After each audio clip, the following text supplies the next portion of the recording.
মাধ্যমিক পরীক্ষা একেবারে ঘাড়ে এসেই নিঃশ্বাস ফেলছে।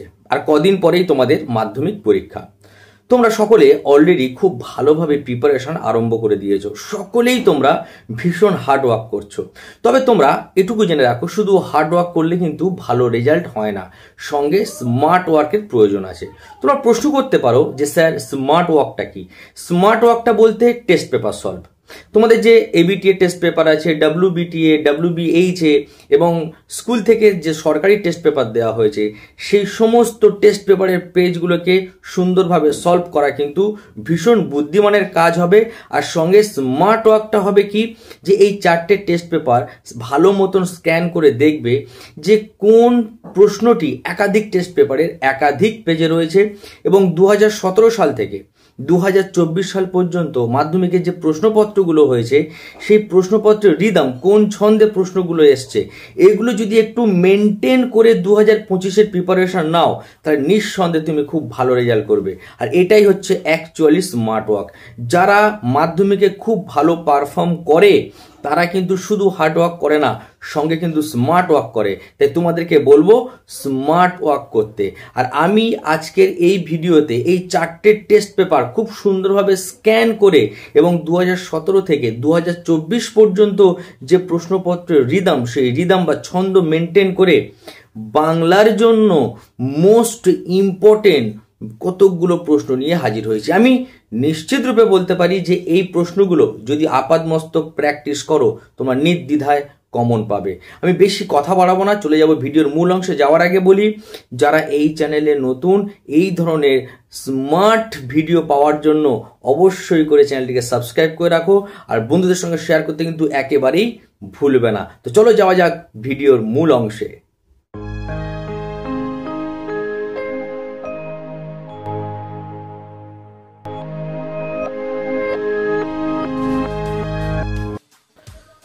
তোমাদের বাংলা বিষয়ের যে পদ্যগুলো রয়েছে, অর্থাৎ সমস্ত পদ্যাংশ মিলিয়ে যে প্রশ্নগুলো মোস্ট ইম্পর্টেন্ট, সেই প্রশ্নগুলো তোমাদের সামনে তুলে ধরবো। চারটে টেস্ট পেপার মিলিয়ে স্ক্যান করে পদ্যাংশ থেকে যে প্রশ্নগুলো বের করা হয়েছে, সেগুলো তোমাদের সামনে তুলে ধরছি। আমি আশা করছি এই প্রশ্নগুলো তোমরা আপাদমস্তক তৈরি করে গেলে তোমরা কমন পাবে। আমি প্রশ্নগুলো দেব, দিয়ে সঙ্গে কোন পদ্যাংশ থেকে নেওয়া হয়েছে সেটিও ব্র্যাকেটের মধ্যে লিখে দেব, বলে দেব, যাতে করে তোমাদের বুঝতে পড়তে সুবিধা হয়। প্রথমে যে প্রশ্নটি, সেটি হচ্ছে তারপর যুদ্ধ এলো। তারপর বলতে কোন সময়ের কথা বলা হয়েছে? যুদ্ধের পরিণতি বা ভয়াবহতার পরিচয় দাও। এটি অসুখী একজন থেকে নেওয়া হয়েছে। তারপর বিস্মিত হইল বালা, বালাকে তার বিস্ময়ের কারণ কি? এটি সিন্ধু তীরে থেকে নেওয়া হয়েছে। তারপর সাজিলা রতীন্দ্র সর্ব, রতীন্দ্র সর্বকে তার সাজসজ্জার পরিচয় দাও। এটি অভিষেক থেকে নেওয়া হয়েছে। তারপর অস্ত্রের বিরুদ্ধে গান কবিতায় কিভাবে যুদ্ধবিরোধী মনোভাব ফুটে উঠেছে তা আলোচনা করো। মোস্ট ইম্পর্টেন্ট, মোস্ট ইম্পর্টেন্ট এই প্রশ্নটি তোমরা অবশ্যই করে করবে। এটি অস্ত্রের বিরুদ্ধে গান কবিতা থেকে নেওয়া হয়েছে। তারপর হায় ছায়াবৃতা, ছায়াবৃতা বলার কারণ কি? তার সম্পর্কে কবি কি বলেছেন তা সংক্ষেপে লেখো। এটি আফ্রিকা থেকে নেওয়া হয়েছে। তারপরে সেই মেয়েটি আমার অপেক্ষায়, মেয়েটিকে তার অপেক্ষায় থাকার কারণ কি? এটি অসুখী একজন থেকে নেওয়া হয়েছে। তারপর ধিক মোরে, বক্তা কে? সে কেন নিজেকে ধিক্কার জানিয়েছেন? এটি অভিষেক থেকে নেওয়া হয়েছে। চিরচিহ্ন দিয়ে গেল তোমার অপমানিত ইতিহাসে। তোমার বলতে কার কথা বলা হয়েছে? কিভাবে সেখানে অপমানের চিরচিহ্ন মুদ্রিত হয়েছিল? এটি আফ্রিকা থেকে নেওয়া হয়েছে। তারপর তোরা সব জয়ধ্বনি কর, কাদের উদ্দেশ্যে কবির এই উক্তি? কারা কেন জয়ধ্বনি করবে? এটি প্রলয় উল্লাস থেকে নেওয়া হয়েছে। এটিও টেস্ট পেপারের বহু পেজে রয়েছে। তারপরে হায় বিধি বাম মম প্রতি, বক্তাকে তিনি এমন কথা বলেছেন কেন? এটি অভিষেক থেকে নেওয়া হয়েছে। তারপর গানের বর্ম আজ পড়েছি গায়ে, বর্ম কি?